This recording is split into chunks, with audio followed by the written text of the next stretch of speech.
Some 90,000 GIs entered France on June 6th, coming by air or by sea. More than 2 million would follow. Most of those who landed on D-Day had been in the army for 2 or even 3 years.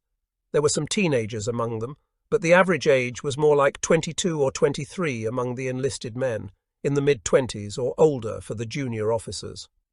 The divisions that entered France after D-Day, from June until September, were similar in age and time in the army. But those who came in as replacements, or in new divisions after September, had been overwhelmingly high school or college students when America got into the war. They had been drafted or enlisted voluntarily in late 1942, 1943, and 1944. From June 7th to September, they came in over Omaha and Utah beaches. From September to the spring of 1945, they came in at Cherbourg and Le Havre. Whenever they entered the continent, they came as liberators, not conquerors. Only a tiny percentage of them wanted to be there, but only a small percentage failed to do their duty.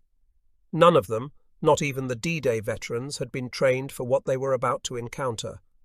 For all its thoroughness, intelligence-gathering capacity, and astonishing achievements in logistics, the army had failed to tell its men about Norman hedgerows. They were going to have to find out for themselves, and then figure out a way to launch a successful attack in hedgerow country. First light came to Sainte-Mère-Église around 5:10 a.m. 24 hours earlier it had been just another Norman village, with more than a millennium behind it. By nightfall of June 6th, it was a name known around the world, the village where the invasion began and now headquarters for the 82nd Airborne Division.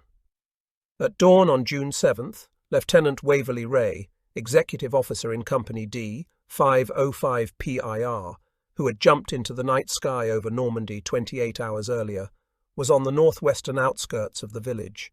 He peered intently into the lifting gloom. What he couldn't see, he could sense. From the sounds of the movement of personnel and vehicles to the north of Sainte-Mère-Église, he could feel and figure that the major German counterattack, the one the Germans counted on to drive the Americans into the sea and the one the paratroopers had been expecting, was coming at Sainte-Mère-Église. It was indeed.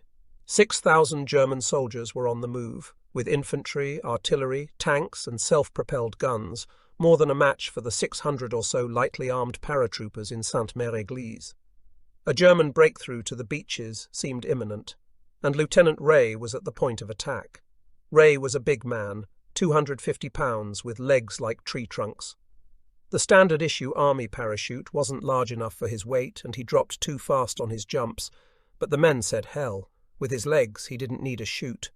He was from Batesville, Mississippi, and was an avid woodsman, skilled with rifles and shotguns. He claimed he had never missed a shot in his life.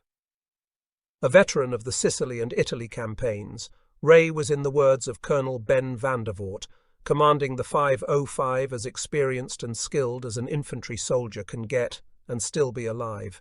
Ray had deep South religious convictions. A Baptist, each month he sent half his pay home to help build a new church. He never swore. His exclamation when exasperated was, "John Brown," meaning abolitionist John Brown of Harper's Ferry.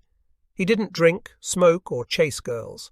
Some troopers called him the Deacon, but in an admiring rather than critical way. Vandervoort had something of a father-son relationship with Ray, always calling him by his first name, Waverley. On June 7th, shortly after dawn, Ray reported to Vandervoort, whose leg, broken in the jump, was now in a cast, on the movements he had spotted, the things he had sensed, and where he expected the Germans to attack, and in what strength. Vandervoort took all this in, then ordered Ray to return to the company and have it attack the German flank before the Germans could get their attack started. He said, "Yes, sir," Vandervoort later wrote, saluted, about-faced, and moved out like a parade ground sergeant major. Back in the company area, Ray passed on the order. As the company prepared to attack, he took up his M1, grabbed a half-dozen grenades and strode out, his Colt .45 on his hip and a silver-plated .38 revolver stuck in his jump boot.